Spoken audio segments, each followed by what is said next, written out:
लपंडाव या मालिकेच्या आजच्या भागामध्ये आपण बघणार आहोत की ते मुलांनी सगळ्यांनी फोर्स केल्यामुळे इथे सखीने कानाच्या गालावरती पप्पी तर दिलेली असते, पण ती पप्पी गालावर नसून हात धरून हातावरच दिलेली असते. त्यामुळे सगळी मुलं म्हणत असतात की असं नाही बरं, ही अशी पप्पी नसते. तेव्हा ना सखी म्हणते, तुम्ही सांगितलं त्याप्रमाणे मी केलं आहे. तुम्ही नव्हते म्हणाले की नुसती डायरेक्ट गालावर करायची आहे, तुम्ही म्हटले की पप्पी द्यायची आहे, तर मी ती दिली. असं म्हणून ना त्या मुलांना ती टाळटाळ करत असते आणि तिथून निघून जातात मग ती मुलं. त्याच्यानंतर सखी कानाला बोलत असते, काय रे, तुला खरंच असं वाटलं का का मी तुला पप्पी करेल म्हणून? त्यावरती कान्हा काहीच म्हणत नसतो. त्यावर सखी म्हणते, मला सगळ्या गोष्टी समजतात बरं का, आणि मी तशी नाही आहे. तू कसला विचार करत आहेस ते नक्की सांग. तुला काय वाटतं मी हे सगळं करेन का? असं म्हणून ना ती सगळं काही कानाला टोचून बोलत असते. तेव्हा कान्हा ना काहीच बोलत नसतो, तो फक्त शांत उभा असतो. त्याला ना ह्या सगळ्या गोष्टी आवडलेल्या असतात. त्यानंतर त्यांचे जेवण वगैरे झाल्यानंतर सखी ना भांडी धुवत बसलेली असते. तेव्हाच आहे ना कान्हा तिला विचारतो का थोडीशी ना भाजी उरली आहे, तर ती मी कशामध्ये काढू, मला ना इथे काही सापडत नाही आहे. त्यावरती सखी त्याला सांगते का हे बघ, इथे इथे ना हे भांडं ठेवलं आहे, ह्याच्यामध्ये ना हे काढून घे. आणि असं म्हटल्यावरती कान्हा आता तिकडे सगळीकडे शोधत असतो, पण कानाला थोडा वेळ लागत असतो शोधायला. तरी पण त्याला कानाला भेटतं आणि त्याच्यानंतर तो ती भाजी त्या डब्यामध्ये काढतो. त्यानंतर ते पात्र असतं ते आणून इथे तिला धुवण्यासाठी देतो. तेव्हा कान्हा म्हणतो की तुमच्या बायकांचं किती भारी आहे ना, तुम्हाला इथून बसूनसुद्धा तिथे कुठे किचनमध्ये भांडं ठेवलं आहे हे समजतं. त्यावर ती सखी म्हणते का हो, आणि तुम्हा पुरुषांना काय आहे, तुम्हाला कितीही सांगितलं तरी तुम्हाला कधीच काही भेटत नाही. असं बोलून ना सखी असते ती नेहमीप्रमाणे कानाला टोमणे मारत असते. पण कान्हा असतो का तो सगळं हसण्यावारी घेत असतो आणि तो म्हणत असतो की तुम्ही ना बायका मात्र ग्रेट आहात, तुम्हाला सगळ्यातलं सगळं काही जमत असतं आणि ना सगळं काही येत असतं. आणि त्याचवेळी ना सखी म्हणत असते का मला ना आता या बांगड्यांचा ना कंटाळा आला आहे. त्यावर कान्हा म्हणतो, कंटाळा आला आहे? कंटाळा कशाला यायला पाहिजे, इतकं छान तर आहे त्या बांगड्या. त्यावर सखी म्हणते का ह्याचा नुसता आवाज, काही काम करता येत नाही, काही नाही. त्यावरती कान्हा म्हणतो का तुमच्यासाठी हा आवाज म्हणजे कटकट असेल, पण माझ्यासाठी हा खूप मधुर आवाज आहे. असं म्हणून तिला ना तो महत्त्व सांगत असतो. तो एकदम फिल्मी डायलॉग आहेत ना, तो तिच्याजवळ मारत असतो. तिला म्हणत असतो की तुमचा हा बांगड्यांचा आवाज तर मला किती आवडतो, किती छान वाटतो हा, पण तुम्हाला त्याची कटकट का बरं वाटत आहे? कशानं काही ती कामावरती ना काही ना काही सोल्युशन असेल. तसं ह्यावरती सुद्धा असणार आहे. कधी काळी तुम्हाला हे आवडायचं आणि आता तुम्हाला हे सगळं आवडत नाही आहे. आणि त्यावरती कान्हा म्हणत असतो, मला तर बाबा हा आवाज आहे ना खूप आवडतो, ह्याच्या आवाजाने एकदम मधुरपणा आहे. असं म्हटल्यावरती सखी म्हणते, असं काही नाही आहे, ह्याच्या आवाजाने ना मला कधी नाही इरिटेट होतं आणि ना मला काही समजत नाही. तेव्हा कान्हा म्हणत असतो का हे ना सगळं सहन करायसाठी मनामध्ये प्रेम लागतं. तेव्हा सखी म्हणते का मला पण कंटाळा आला आहे. त्यावरती कान्हा म्हणतो का थांब मी आलोच, असं म्हणून ना तो गायब होतो. तेव्हा सखी म्हणते की काय आहे हा असा, मध्येच अचानक कुठेही गायब होतो. असं म्हणून ना ती तिची भांडी घासू लागते. आणि इकडे कान्हा मात्र त्या काकांसमोर आलेला असतो. त्या काकांच्या हातामध्ये 2 गजऱ्याचे पुडे असतात, ते त्यांनी ना बायकोसाठी आणलेले असतात. तेव्हा ती सांगत असतात की ही दोन्ही ना मी माझ्या बायकोसाठी आणली आहे. एक मी तिला आत्ता देणार आणि एक नंतर देणार, जेणेकरून नंतर रागवली तर काहीतरी बॅक साईडला पाहिजे ना आपला बॅकअप, म्हणून आणला आहे. त्यावरती कान्हा म्हणतो का ह्या धाग्यांचं तर काही काम नाही आहे ना, आपल्या कमरेला बांधलेला धागा आणि या गजऱ्याच्या भोवती गुंडाळलेला धागा, ह्याचा कधीच काही उपयोग होत नाही, नक्की माहिती आहे ना तुम्हाला? असं म्हटल्यावरती ते काका तर हसू लागतात. तेव्हा कान्हा म्हणतो की ठीक आहे, तुम्ही हे गजरे घेऊन जा. आणि तेव्हा ना तो त्या गजऱ्यांभोवती जो गुंडाळलेला धागा असतो ना तो घेऊन ना कान्हा गायब होऊन जातो. तेव्हा काकांना ना काहीच समजत नाही. काका म्हणतात, हा असा काय कान्हा, का एखादा माणूस गजरा घेऊन गेला असता, पण हा तर धागा घेऊन गेला. आणि हा धागा घेऊन ना कान्हा सखीच्या समोर येतो. तेव्हा सखी म्हणते, तू आलास का परत मला त्रास द्यायला? मगाशी न सांगता कुठे निघून गेलास? तुला काही समजतं तरी का नाही? सांगून निघून जाता येत नाही का? असं म्हणून ना ती कान्हाला ओरडत असते. त्यावरती कान्हा ना तिचा हात धरतो आणि एकदम तिला ना मायेने प्रेमाने ना जवळ घेत असतो. तिच्यावरती ना तो प्रेम करणार असतो असं ना सखीला वाटत असतं. सखीला वाटत असतं की आता हा माझ्या जवळ येणार आहे, एकदम क्लोज येणार आहे. कारण का कितीही काही झालं तरी नात्याने तो माझा नवरा आहे, तर तो माझ्याशी हे सगळं काही करूच शकतो. त्यामुळे सखी कान्हाला विचारत असते की तू काय करत आहेस हे, आणि तू काय करणार आहेस? असं बोलून ना तो कान्हा मात्र तिला काही बोलत नसतो. तो फक्त आणि फक्त तिच्या जवळ येत असतो, तिच्या डोळ्यात डोळे घालत असतो. आणि तो जसा जसा जवळ येत असतो तशी तशी सखी आहे ती माठी जात असते. जणू काही सखीला आता वाटत असतं की काना आता मला धरणारच आहे आणि आता काहीतरी असं वेगळंच काहीतरी होऊन बसणार आहे. म्हणून ना सखी खूप घाबरलेली असते, कारण सखीला असं वाटत असतं की काना आता मला काहीतरी करणार आहे. आणि काना पण तशाच पद्धतीने तिच्या जवळ येत असतो, तिच्या खांद्यावर हात ठेवलेला असतो. नंतर तिच्या हाताला हातात धरून नंतर मग तिच्या जे बांगड्या असतात ना ते तो हातामध्ये घेत असतो. आणि सखीला असं वाटत असतं की काना आहे तो माझ्या अतिशय जवळ येऊन माझ्याबरोबर काहीतरी वेगळीच गोष्ट करणार आहे. पण काना असं काहीच करत नसतो. कानाने ते तिचा हात आहे ना तो घेतलेला असतो, कारण काना त्याला ना त्या बांगड्या असतात ना त्या धाग्याने बांधायच्या असतात. त्यामुळे त्याचं ठरल्याप्रमाणे तो ना तिच्या हातातल्या बांगड्यांचं करत असतो. पण सखीला इथे वेगळंच काहीतरी वाटत असतं. त्यामुळे सखी ना त्याच्या डोळ्यात डोळे घालून बघतच बसली असते की काना इतका जवळ माझ्या कधी आला नव्हता आणि तो ह्यावेळी आला आहे. असं म्हणून ना इथे काना असतो तो सखीच्या हाताला त्या बांगड्या असतात ना त्यांना तो धागा बांधून टाकतो. पण इथे सखीला मात्र काही समजत नाही की कानाने आपल्या बांगड्यांसोबत काय केलं आहे. तिला फक्त असं वाटत असतं की फक्त आणि फक्त काना माझ्या जवळ येत आहे, बाकी तिचं दुसरीकडे काय घडत आहे ते तिला काहीच समजत नाही. तेव्हा ना काना तिला ना दाखवून देण्याचा प्रयत्न करतो की हे बघ, तुझ्या हातातल्या ह्या बांगड्या आहेत ना, ह्या बघ ह्या मी बांधून घेतल्या आहेत. असं म्हणून ना तो तिचा छानपैकी हात घेतो हातामध्ये आणि दोन्ही हाताला ज्या बांधलेल्या आहेत ना त्या घट्ट एकदम बांधून नंतर मग तो सखीला म्हणतो की काय काय झालं तुला. आणि नंतर ना असं म्हणून ना तो तिचे जे हात असतात ना ते एकदम असे स्वतःच्या जवळ घेतो आणि तो तिला दाखवण्याचा प्रयत्न करत असतो की बघ, हे बघ, मी तुझ्या हातातल्या बांगड्या आहेत ना त्या बांधून टाकल्या. आता तो आवाजही येणार नाही आणि तुला डिस्टर्बही होणार नाही, तुला छान झोपसुद्धा लागेल आणि तुला त्याचा कंटाळासुद्धा येणार नाही. असं म्हणून ना तो तिला दाखवत असतो की बघ, मी तुझ्या ना त्या बांगड्या बांधून टाकल्या आहेत. असं म्हटल्यावरती इथे मी सखी असते ना ती तर चुटकीचा श्वास सोडून टाकते. तिला ना बरं वाटतं. त्यानंतर काना असतो तो सखीला विचारत असतो की तुम्हाला काय वाटलं मी काय करत आहे. असं बोलून ना तो तिला विचारत असतो की सांगा ना, सांगा सांगा तुम्हाला काय वाटलं का मी काय करत आहे. त्यावरती काना म्हणत असतो की तुम्हाला वाटतं तसं काही नाही आहे आणि तुम्ही मला सांगा बरं, तुम्हाला खरं खरं सांगा की काय वाटत होतं, हे सगळं आवडत होतं का. असं म्हणून ना काना आहे तो सखीला बडबडत असतो, म्हणजेच तिची ना गोड गोडपणीनं छेड काढत असतो. त्यावर ती सखी म्हणते का नाही, मी कसलाच विचार करत नव्हती, मी वेगळंच काहीतरी विचार करत होती. तेव्हा सखी सांगते का नाही, मी काही तुझा विचार करत नव्हती का, तू काही जे वागतो आहेस ते आवडतसुद्धा नव्हतं मला, मी ना वेगळ्याच गोष्टीचा विचार करत होती. त्यावरती काना म्हणतो का तुम्ही कसला विचार करत होतात ते मला सांगा ना, तुमच्या मनामध्ये काय आहे ते सांगा. असं म्हटल्यावरती सखी म्हणते की काही नाही, मी तर ना फक्त आणि फक्त या बांगड्यांचा विचार करत होती की आता मला ह्या बांगड्यांचा आवाज आवडत नव्हता, पण आता मला हे असं सगळं केल्यामुळे ना मला ह्या बांगड्यांचा आवाज आता आवडायला लागलेला आहे आणि आता आवडत म्हणजे आता आवाजच येत नाही आहे ना, त्यामुळे तो मला आवडत आहे. असं बोलून ना ती कानाला टाळटाळ करत असते. पण खरं तर सखीच्या मनामध्ये कानाविषयी प्रेम असतं हे सखी कधी व्यक्त करून दाखवतच नसते. ती नुसती कानाला ना टाळाटाळ करत असते आणि कान्हाच्या पण मनामध्ये सखीविषयी प्रेम असतं, तो पण ते दाखवून देत नसतो आणि ते दोघांचं पण असं अडून राहणं दोघांनाही वेगळ्याच वाटेवर नेत असतं. आणि त्याच्यानंतर सखी असते, तिनं म्हणते का चला मी झोपते, मला खूप झोप आली आहे. असं म्हणून ना ती ना बेडवरती तिच्या तिच्या जागेवरती ना ती झोपून जाते आणि म्हणते का आता ना मला खूप छान झोप लागणार आहे, कारण का आता आवाजच येणार नाही आहे, त्यामुळे ना खूप छान झोप लागणार आहे. असं बोलून ना ती झोपी जाते. पण इथे काना मात्र तिच्याकडे बघतच बसलेला असतो का ही ना काय करत आहे. तेव्हा इकडे सरकार सगळं काही विचार करत बसत असते. ती म्हणत असते का आता ही वेळ आहे ना ती माझी आहे आणि आता ही वेळ खूप शांत वाटत आहे ना. बरोबर, ही ना वादळापूर्वीची शांतता आहे. असं म्हणून ना ती स्वतःमध्येच एकटी बडबडत असते. तेव्हा ती म्हणत असते की आता ना सगळं काही समजणार आहे सखीला, की ती एवढं चाळीतल्यांबरोबर चांगली राहत होती आणि चाळीतले पण तिच्याशी पटवून घेत होते, तर तिला ना आता समजेल की आता काय होणार आहे. तिला ना तिच्या वेळेला आणि तिच्या आयुष्याला सूतक लागणार आहे लवकरच आणि ते सूतक आहे ते मी लावणार आहे. असं म्हणून ना इथे सरकार असते ती सखीचं वाईट बघत असते आणि तिच्याबद्दल ना बरेच काही वाईट बघत असते आणि ती म्हणत असते का फक्त आता थोडेच वेळ बाकी आहेत.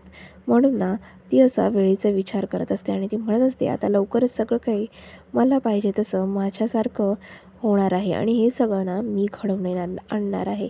असं म्हणून ना ती विचार करत बसली असते की कधी ती वेळ येईल. आता सध्या शांतता आहे, पण हे सगळं नक्की होणार. आणि इकडे सखी मात्र सगळं काही गोष्टींचा विचार करत असते. ती विचार करत असते का मी कसं सरकारला बोलली आहे का काय करणार आहे आणि काय नाही. तेव्हा सरकारने कसं मला चॅलेंज दिलं आहे का 1 महिना सखी सदन चाळीमध्ये राहून दाखव. त्यावरती मी तिला म्हणाली होती का हो त्याच्यानंतर मी ह्या प्रॉपर्टीच्या पेपरवरती नाही तर डिवोर्स पेपरवरती साईन करणार आहे. असं म्हटल्यावरती सखीला सगळं काही आठवत असतं की यार आता ना आपल्याला उद्याच्या दिवसानंतर आपल्याला डिव्होर्स पेपरवरती साईन करावं लागेल. आणि म्हणून ना ती जागी असते. त्यावरती कान्हा उठतो आणि कान्हा तिला म्हणतो की काय मॅडम तुम्हाला बांगड्या बांधूनसुद्धा झोप येत नाही आहे का? एवढ्या व्यवस्थित बांगड्या बांधल्या तर तुम्हाला आता झोप यायला हवी होती ना. त्यावरती सखी असते. ती म्हणते की हो बरोबर आहे पण मला ना थोडी झोप येत नाही आहे. बांगड्यांचा विषय असा काही नाही आहे पण असंच मला ना थोडीशी झोप येत नाही म्हणून ना ती अशी ह्या खुशीवरून त्या खुशीवर विचार करत बसली असते. त्यावरती कान्हा म्हणत असतो का अतिविचार करू नका. झोपेच्या वेळेला झोपलंच पाहिजे. तुम्ही ना झोपून जा. असं बोलून ना तो सगळं काही सांगत असतो तिला. तिला सगळं काही समजावत असतो की तुम्ही ना आता झोपलं पाहिजे. बस झालं आता. असं म्हणून तिला तो समजावत असतो. तेव्हा कान्हा सखीला म्हणत असतो का विचार करता तर ठीक आहे पण ते सगळं झोपेतच करा. त्यावरती सखी म्हणते का मी ना खूप सिरियस आहे. माझा ना उद्या शेवटचा दिवस आहे या चाळीतला. आणि त्यावरती सखी म्हणत असते का मी ह्या चाळीमध्ये राहायला आली तेव्हापासून मला सगळ्या गोष्टी समजायला लागल्या. जबाबदाऱ्या कळल्या. काही काही गोष्टी अशा असतात की ज्या इथे आल्याशिवाय समजणार नाही. त्या सगळ्या गोष्टी समजल्या की कसं काय जगायचं आणि मी कसं काही सगळ्या गोष्टी यूज केल्या वगैरे असं ती ना सगळं सांगत असते. त्यावरती तिचं जे बोलणं आहे ना ते कान्हा सगळं शांतपणे ऐकत असतो. तेव्हा सखी म्हणत असते का फर्स्ट टाईम मी पब्लिक टॉयलेट यूज करायला गेली तेव्हा पण ते मला यूज झालं नाही. मला घरी पळून जावंसं असं वाटत होतं. पण तरी पण ते कसं यूज करायचं काय करायचं हे मला सगळं काही शिकता आलं आणि मी ते केलं. त्याच्यानंतर बऱ्याच अशा गोष्टी आहेत की ज्या मी करून दाखवल्या. म्हणजेच इथे घरी नळाला पाणी येत नाही तर बाहेर जाऊन हंड्याने हंडा कळशी घेऊन इथे पाणी आणावं लागतं. हंडा कळशी कशी उचलायची हे मी पहिल्यांदा शिकली.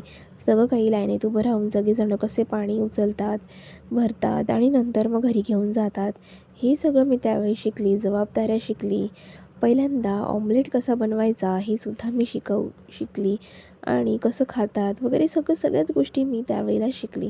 आणि त्याच्यानंतर जबाबदाऱ्या कशा असतात त्यासुद्धा कळल्या मला.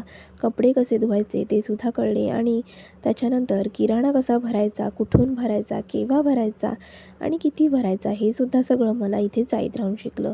आणि इथे खूप सारं काही शिकण्यासारखं आहे. इथे आलीच नसती तर ह्या सगळ्या गोष्टी कदाचित मला शिकायलासुद्धा भेटल्या नसतात. आणि तेव्हा ना सखी म्हणत असते की खरं तर ना मला इथे राहायला ना खूप आवडत आहे. इथे कसं स्वतः सगळं काही व्यवस्थित करता येतं. स्वतःच्या जबाबदाऱ्या स्वतःवरती असतात. स्वतः स्वावलंबी कसं व्हावं हे सगळं समजतं. आणि मला ना हे सगळं खूप आवडतं. आणि मी हे सगळ्यामध्ये ना खूप खुश आहे. मला खूप आनंद वाटतो. असं बोलून ना तिला चाळीमध्ये राहण्यामध्ये खूप इंटरेस्ट असतो असं तिचं म्हणणं असतं. तेव्हा सखी म्हणत असते की अरे आता तर मला भाज्यांचे भावसुद्धा माहीत आहेत की भाजी कशा प्रकारे घेतात आणि भाजी कितीने घेतात कशी बार्गेनिंग करायची काय करायची हे सगळं मला समजतं. त्यावरती कान्हा म्हणतो का तुम्ही ना आता झोपून जा कारण का आता वेळ झालेली आहे आणि ना विचार आहे ना तो झोपेमध्ये करा. तेव्हा सखी असते ना ती कान्हाला तिचं मत विचारत असते. तेव्हा कान्हा म्हणतो का हे बघा आता मी काय म्हणणार. आता तुम्ही तुमच्या चॅलेंजप्रमाणे उद्या सगळं काही झाल्यावरती नंतर मग आपला डिवोर्स होणार आहे. असं म्हटल्यावरती सखीला तर खूप टेन्शन येतं. सखीला ना कान्हाला डिवोर्स द्यायचा नसतो पण ना ते तिला मान्य करायचं नसतं. त्यावरती इथे कान्हा म्हणतो का हे बघा सगळं काही झालं आहे. आता त्यांनी आपल्याला एवढं प्रेम दिलं आहे पण आता तुमच्या ठरलेल्या चॅलेंजप्रमाणे ना तुम्हाला डिवोर्स देणं गरजेचं आहे आणि ते होणार आहे. आणि तुम्हाला जरी इथे किती राहायला आवडत असलं तरी पण तुम्ही आता सखी कान्हा माडिक नसून सखी कामत होणार आहात. त्यामुळे तुम्ही कोणत्या अधिकाराने इथे राहू शकणार आहात आणि कसं काय राहणार आहेत त्याच्यामागे काहीतरी कारण तर पाहिजे आहे ना. त्यावरती सखी म्हणत असते का हो तुझं बरोबर आहे. तू म्हणतोस ते बरोबर आहे. त्यावर कान्हा म्हणतो की काही गोष्टी अशा आहेत का जर माझ्याशी नातंच नाही काही तर माझ्यासोबत इथे माझ्या इकडे चाळीमध्ये राहण्याचा तुमचा काही संबंध येत नाही. काही नातं आहे म्हणून तुम्ही इथे राहत आहात ना. असं म्हटल्यावरती सखीला आता पूर्णपणे वाईट वाटत असतं. सखीला असं वाटत असतं की आता झालं आता सगळं काही संपणार आहे. या चॅलेंजच्या नादामध्ये आपला डिवोर्ससुद्धा होणार आहे. आणि तिला एका अर्थी ना कानाला डिवोर्स द्यायचा नसतो. तेव्हा कान्हा आहे ना तिला म्हणतो का तुम्ही ना झोपून जा, जे काय होईल ते उद्या बघता येईल, आताची ही रात्र आहे ना ती जाऊ दे. त्यावरती ते सखी म्हणते का मला तर असं वाटतं ना ही रात्र आहे ना ही संपूच देऊ नये. म्हणजे त्यावरती सखी म्हणत असते की तू मला सांग ना की आपल्याला एखादी गोष्ट आहे ना ती आवडत आहे, ती असं कधीच नाही का ती संपू शकत नाही किंवा ती थांबू नये, नेहमी सतत पाहिजे तशी चालत राहावी. त्यावरती कान्हा म्हणतो असं काहीच नाही आहे, तुमचा कशावरती नक्की विषय आहे असं म्हणून ना कान्हा असतो का तो सखीला कोड्यामध्ये प्रश्न विचारत असतो. तेव्हा सखी त्याला म्हणते का अरे म्हणजे रात्र, ही रात्र ना चाळीतली माझी शेवटची रात्र आहे आणि उद्या कसं काय होईल काही सांगता येत नाही. तर तू ना असं काहीतरी व्हायला पाहिजे ना की ही रात्र आहे ना ती इथेच थांबली पाहिजे, पुढे ना गेलीच नाही पाहिजे असं म्हणून ना ती म्हणत असते. त्यावरती कान्हा म्हणतो का तुम्हाला चांगलंच माहिती आहे आपण वेळेला कधीच अडवू शकत नाही, जे वेळेमध्ये आहे ते नक्कीच होणार आहे असं बोलून ना तो सखीला समजावत असतो आणि तो म्हणत असतो की तुम्ही आता झोपून घ्या, आपण उद्या यावरती बोलूया आणि विचार करूया असं म्हणून कान्हा सखीला समजावत असतो आणि तिला सांगत असतो का तू झोपून घे. पण सखी असते का ती तिचं बोलणं हे तिच्यासमोर मांडत असते. त्याला म्हणत असते का मी झोपते, पण मला ना ही चाळीतली लोक चाळीत राहणं खूप आवडतं असं म्हणून ना ती झोपून जाते. त्याच्यानंतर कान्हाच्या मनामध्ये पण विचार येत असतो की आता तर आमचा डिवोर्स होणार आहे, किती चुकीची गोष्ट आहे असं म्हणून त्यालासुद्धा वाईट वाटत असतं आणि ते सखीलासुद्धा त्या गोष्टीचं वाईट वाटत असतं की आपला ना डिवोर्स होणार आहे म्हणून. त्याच्यानंतर ते दोघं पण शांतपणे झोपून जातात आणि उद्याच्या दिवसाची वाट बघत असतात आणि विचार करत असतात की उद्या आयुष्यामध्ये अजून काय वाढून ठेवलं आहे ते काय माहिती असं म्हणून ना ते दोघंसुद्धा विचार करत असतात. त्या दोघांचा डिवोर्स होणार असतं ह्याच्यापेक्षा मोठं दुःख त्या दोघांना काहीच नसतं. आणि नंतर दुसऱ्या दिवशी ना सकाळी सगळेजणं छानपैकी मस्त आपली तयारी चालू असते. त्याच वेळेला तिथे सगळेजणी बायका असतात ना त्या नळावरती पाणी भरायला आले असतात. तेव्हा तिथे दाभाडे मावशी येतात आणि त्या म्हणतात की काय गं, सकाळपासून सखी दिसली नाही, तुम्हाला दिसली का, सखी आलीच नाही आहे का इथे. त्यावरती त्या बायका म्हणतात की नाही आली ती, आम्हाला सकाळपासून दिसलीच नाही. त्यावरती त्यातल्या बायका म्हणतात की तिचं नवीन लग्न झालेलं आहे, तर ती सकाळ सकाळ पाणी भरायला कशी येईल, थोडा उशीर तर होऊच शकतो ना. त्यावरती त्यातल्या त्या काकू म्हणत असतात का मी तर त्या दिवशी ना त्यांना मिठी मारताना बघितली आणि ना खूप त्यांच्यामध्ये प्रेम आहे आणि संक्रांतीला मी हे सगळं बघितलं असं म्हणून सगळ्याजणी हसत असतात. त्यावरती दुसरी काकू पण म्हणत असते की हो, पोरं पण मला ना ते मगाशी कल्ला करत होते की ना सखीने कानाला पप्पी दिली म्हणून. असं बोलल्यावरती सगळेच जण इकडे आश्चर्यचकित होतात आणि म्हणतात की काय बोलतेस तू, खरं तर नाही म्हणत आहेस ना, आता कसं त्यांचं नवीन लग्न झालं आहे तर हे सगळ्या गोष्टी होणारच. त्यावरती दाभाडे मावशी पण हसत असतात आणि म्हणत असतात की बरं झालं, त्यांचं निदान चांगलं तर होत आहे. आणि असं बोलल्यानंतर थोड्याच वेळाने ना तिथे सखी येते पाणी भरायला आणि तेव्हा ना तिच्या हाताला बांधलेलं असतं, म्हणजे धाग्याने बांगडे बांधलेले असतात.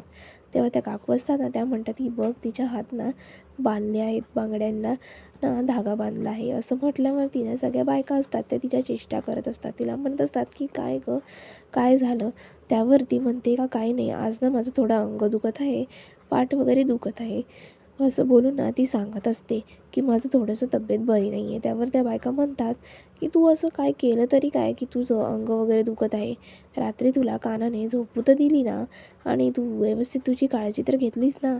असं म्हटल्यावरती इथे सखी म्हणते की तुमचं काय चाललं आहे, तुम्ही काहीही बोलत आहात, असं काहीच नाही आहे, असं माझ्या मनातसुद्धा नाही, ते थोडंसं मला थकल्यासारखं होत आहे. त्यावर त्या बायका असतात त्यांना तिची उगाचच मस्ती करत असतात. तिला म्हणत असतात मग तू तर एवढी लेट आलीस आणि तू तर रात्री तुला कानाने झोपू तरी दिलं का, असं म्हणून ना तिला चिडवत असतात. त्यावरती त्या काकूसुद्धा म्हणत असतात की अगं तू दिवसाढवळ्या हाताला बांगड्या बांधून आली आहेस, म्हणजेच नक्की काय आहे.